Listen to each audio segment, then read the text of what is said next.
কে? তুমি কোন লাট সাহেব? তুমি জনগণ তোমাকে পাশে দাঁড়িয়েছে, তুমি ক্ষমতায় এসছো, কালকে অন্য কারো পাশে চলে যাবে। কিন্তু সংবিধান একমাত্র পারে আমার ওপরে কিছু চাপাতে। আমাকে সংবিধান কাউকে ফোর্স করার ইজাজত দেয়নি। যদি কেউ ফোর্স করে সে সংবিধান বিরোধী কাজ করবে। তো সংবিধান বিরোধী যে হবে তাদের বিরুদ্ধে আমাদের লড়াই। মসজিদ আগে হয়েছে, এয়ারপোর্ট পরে হয়েছে। অতএব আমার ঘরের ওপর দিয়ে হঠাৎ করে তোমার কিছু করে দেবে আর বলে সরিয়ে দেবো। বিজেপি আগাগোড়ায় মাদ্রাসাকে ভয়। অন্য সরকার যেভাবে ভেতর থেকে মাদ্রাসাকে ক্ষতি করেছে, যেমন বিগত সরকার টিএমসি সরকার মাদ্রাসা শিক্ষা ব্যবস্থাকে ধ্বংস করে দিয়েছে, নীরবে ধ্বংস যাকে বলা হয়। এরা প্রকাশ্য। মানুষের তো বলতে ট্যাক্স লাগে না। সব সময় মিডিয়া খুলুন আর যেখানে যেন সব জায়গায় শুধু ইসলাম মুসলিম, ইসলাম মুসলিম, ইসলাম মুসলিম। কতজনের পেট চলে জানেন এই কথা। যতটা মুসলমানের দুশ্মন ততটাই এসসি এসটিদের দুশ্মন। আজকে মণিপুরে কি হচ্ছে, আজকে উত্তরপ্রদেশে একটা ঘোড়ায় পিঠে চেপে বিয়ে করতে গেছে একটা দলিত সম্প্রদায় বলে তাকে পিটিয়েছে। পাখি মাছ খায় আর মাছরাঙার দোষ হয়। সবাই সব করলেও সেই ঘুরিয়ে মুসলমান মুসলমান ইসলাম হকারগুলোকে উচ্ছেদ করছে। সেগুলো কারা? তাদের মধ্যে 90% হিন্দু, কিন্তু গরিব। তাহলে রাজ্যে যে সরকার এসেছে বিজেপি অ্যাকচুয়ালি ধনীদের সরকার, আদানি আম্বানির মতো যারা পুঁজিপতি তাদের সরকার। যদি মুসলমানও যদি ধনী হয় তারও সরকার, আর গরিব যদি হিন্দু হয় বিজেপি সরকার। এমনভাবে সংখ্যালঘুদের লিয়ে হাইলাইট করেছে, এমন অ্যাড দিয়েছে যেন মনে হচ্ছে সংখ্যালঘুদেরই সরকারটা বিগত সরকার ছিল, তাই এ সরকার বলছে আমরা সংখ্যালঘুদের বিরুদ্ধে। ক্ষমতা আসার পরে একটা সার্কুলার জারি হয়েছে দেখি যে মাদ্রাসায় বন্দে মাতরম যে গানটা আছে সেটা গাইতে হবে। বিষয়টা কি? শোনেন, সংবিধান কাউকে ফোর্স করার ইজাজত দেয়নি। যদি কেউ ফোর্স করে সে সংবিধান বিরোধী কাজ করবে। তো সংবিধান বিরোধী যে হবে তাদের বিরুদ্ধে আমাদের লড়াই চলবে। এই যে গানটা গাইলে সমস্যা কি? অনেকে হিন্দুত্ববাদী তারা। ব্যাপারটা হচ্ছে সমস্যা ও সমস্যা নয়, তুমি আমার উপর চাপিয়ে দেবার অধিকারটা তোমায় খেয়ে দিয়েছে। তুমি কে? তুমি কোন লাট সাহেব? তুমি জনগণ তোমাকে পাশে দাঁড়িয়েছে, তুমি ক্ষমতায় এসছো, কালকে অন্য কারো পাশে চলে যাবে। কিন্তু সংবিধান একমাত্র পারে আমার ওপরে কিছু চাপাতে, আমাকে কিছু বলতে পারে। কেন? সংবিধান আমার দেশের মেন ঢাঁচা, সে অনুযায়ী দেশ চলবে। তুমি একটা ব্যক্তি, তুমি চাপিয়ে পারো না। তাহলে আমি কালকে তোমার উপরে কিছু চাপাবো, আরেকজনের উপর চাপাবে, এতে দেশের সিস্টেম খারাপ হবে। কারো ভালো লেগেছে সে গাইতে পারে, কারো ভালো লেগেছে আরো কিছু গাইতে পারে। আমাদের মাদ্রাসায় গুণত অনেক দেশপ্রেমের কবিতা আছে, সেগুলো গাওয়া হয়। তো তোমারটাই করতে হবে, তোমার বলাটাই মানবো কেন? এটা দিব কথা বুঝাচ্ছেন? এবার কি সমস্যা আছে না আছে অত ডিপেন্ড আমি যাব কেন? আমার একটাই কথা, তুমি কে? চাপাবার কে? সংবিধানের উপর তো তুমি নয়, ব্যাস এতটুকুই।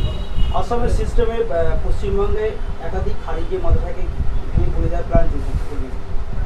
দেখুন, বিজেপি আগাগোড়ায় মাদ্রাসাকে ভয় করে। কারণ মাদ্রাসা থেকেই তো ডক্টর এপিজে আব্দুল কালাম বেরিয়েছে, মাদ্রাসা থেকেই তো দেশপ্রেমিকরা বাহির হয়। তাই এরা যে দেশকে যেভাবে শেষ করছে, এরা কোনোভাবে চায় না মাদ্রাসা থেকে সেই দেশপ্রেমিক বাহির হোক, যারা আগামী দিনে আমাদের বিরুদ্ধে ঐক্যবদ্ধ হয়ে গড়ে উঠুক। তাই আগাগোড়াই বিজেপি মাদ্রাসার বিরোধী। তবে মনে রাখবেন, অন্যান্য সরকার যেভাবে ভেতর থেকে মাদ্রাসাকে ক্ষতি করেছে, যেমন বিগত সরকার টিএমসি সরকার মাদ্রাসা শিক্ষা ব্যবস্থাকে ধ্বংস করে দিয়েছে, নীরবে ধ্বংস যাকে বলা হয়। এরা প্রকাশ্য করে। অতএব আমার দেশ যে রাইট দিয়েছে, সেই রাইটের ওপরে যেই হস্তক্ষেপ করবে তার বিরুদ্ধে আইনত লড়াই হবে, মাঠে ময়দানে লড়াই হবে। এবং দুঃখের বিষয়, আমার কম আজকে সজাগ নয় বলে এরা এতটা জোর দেখাতে পারছে। কম যদি সজাগ হতো তাহলে কিন্তু এরা এতটা জোর দেখাতে পারত না। এয়ারপোর্টের মসজিদটাকে সরিয়ে দেওয়ার একটা চিন্তা ভাবনা, এটা অনেক আগে থেকে চিন্তা ভাবনা হচ্ছে। বিজেপি সরকার আসার পর সবাই শুনছি চিন্তা ভাবনা করছে। কতদূর কি হয় দেখা যাক না। তবে আমি যতটুকু জানি, মসজিদ আগে হয়েছে, এয়ারপোর্ট পরে হয়েছে। অতএব আমার ঘরের ওপর দিয়ে হঠাৎ করে তোমার কিছু করে দেবে আর বলে সরিয়ে দেবো, এটা মানে জুলুম করা হবে, সংবিধান বিরোধী কাজ হবে। মসজিদ অনেক আগে হয়েছে, অতএব সে তখন আমরা দেখব। তাহলে কি মুসলিম নিধন চলছে বাংলাতে? দেখুন, মুসলমানকে স্বাধীনতার পর থেকে সবাই নিধন করেছে, বিজেপি প্রকাশ্য করছে। তাহলে মুসলিমদের একটা দল হওয়া উচিত, আপনি কি মনে করছেন? অনেকেই তো বলছে না, মুসলিমদের দল রাজনীতির দল হওয়া উচিত। সেটা মুসলিম নয়, সর্বধর্মের মানুষের সমান অধিকার নিয়ে একটা ফন্ড হওয়া দরকার। সেই সময় এসে গেছে, অবশ্যই সেটা করা দরকার। কেন বিজেপি শুধু যে মুসলমানের দুশ্মন এটা আমি মানি না। বিজেপি যতটা মুসলমানের দুশ্মন ততটাই এসসি এসটিদের দুশ্মন। আজকে মণিপুরে কি হচ্ছে, আজকে উত্তরপ্রদেশে একটা ঘোড়ায় পিঠে চেপে বিয়ে করতে গেছে, একটা দলিত সম্প্রদায় বলে তাকে পিটিয়েছে। আজকে কোনো পাত্রে হাত দিয়েছে বলে অছুত বলে তাকে পিটিয়েছে। তাহলে এই জায়গায় দাঁড়িয়ে থেকে গরিব মানুষদের ওপর এরা জুলুম করছে। আজকে বিজেপি যে হকারগুলোকে উচ্ছেদ করছে, সেগুলো কারা? তাদের মধ্যে 90% হিন্দু, কিন্তু গরিব। তাহলে রাজ্যে যে সরকার এসেছে, বিজেপি অ্যাকচুয়ালি ধনীদের সরকার, আদানি আম্বানির মতো যারা পুঁজিপতি তাদের সরকার। যদি মুসলমানও যদি ধনী হয় তারও সরকার, আর গরিব যদি হিন্দু হয় বিজেপি তার নয়। তাহলে গরিবদের ঘরে ঐক্যবদ্ধ হতে হবে। আর আমার মনে হয় এই ঐক্যবদ্ধের সব থেকে উত্তম প্ল্যাটফর্ম আমার মনে হয় সেটা পীরজাদা নওশাদ সিদ্দিকীর নেতৃত্বে তার যে টিম কাজ করছে ইন্ডিয়ান সেকুলার ফ্রন্ট, সেই দিকে এগিয়ে আসা এই যে একটা প্রচার চলে যে মুসলিম মানে হেলমেট পরে না, আইন মানে না, কিন্তু এই যে গরু কুরবানি নিয়ে যে আইন মানলো মুসলিমরা দেখিয়ে দিল, কি বলবেন বিজয়? ব্যাপারটা হচ্ছে মানুষের তো বলতে ট্যাক্স লাগে না। সব সময় মিডিয়া খুলুন আর যেখানে যেন সব জায়গায় শুধু ইসলাম মুসলিম, ইসলাম মুসলিম, ইসলাম মুসলিম। কতজনের পেট চলে জানেন এই কথাগুলো বলে? এতেও আমি খুশি যে ইসলাম মুসলিম করতে করতে হাজার হাজার লোকের পেট চলে, হাজার হাজার নেতাদের নেতৃত্ব চলে, হাজার হাজার টিভির দোকানদারি চলে এই মুসলিম ইসলাম করে করে। তো এইগুলো করতে হয়, করে সমাজ একটা শ্রেণীকে বোকা বানিয়ে তাদেরকে মাথায় কাঁঠাল রেখে কোখাবার জন্য একটা প্ল্যান হয়। একমাত্র আমি মনে করি যারা হজরত প্রফেট মোহাম্মদ সাল্লামকে ভালোবাসেন, আমাদের নবীর সুন্নাত হলো নিজের মাতৃভূমিকে ভালোবাসা। তা সেই আদর্শে আমরা গড়ে উঠেছি, আমরা দেশকে সর্বসময় ভালোবেসেছি, আজও বাসছি, আগামীতেও বাসবো। দেশের ল অ্যান্ড অর্ডারকে আমরা আগেও মেনেছি, আজও মানছি, আগামীতেও মানবো।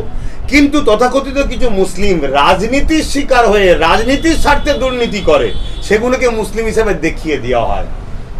যেমন টিএমসির অনেক লোক আজকে ধরা পড়ছে মুসলিম, কিন্তু না, সেটা মুসলিম দেখাচ্ছেন না, তোকে টিএমসি দেখান। মুসলিম একটা আলাদা, টিএমসি একটা আলাদা, বিজেপি একটা আলাদা, হিন্দু একটা আলাদা। তাহলে সেই রকম ভাবে এইগুলো চাপিয়ে দেওয়া হয়ে মুসলমানকে বদনাম করা একটা ষড়যন্ত্র হয়ে আসছে, এখনো চলছে।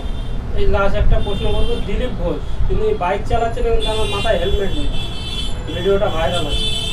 তাহলে তো আপনারা নিজেরাই তো দেখছেন যে আইনকে যদি সব থেকে বেশি অমান্য করে তারাই করে যারা ক্ষমতার জোরে বসে আছে।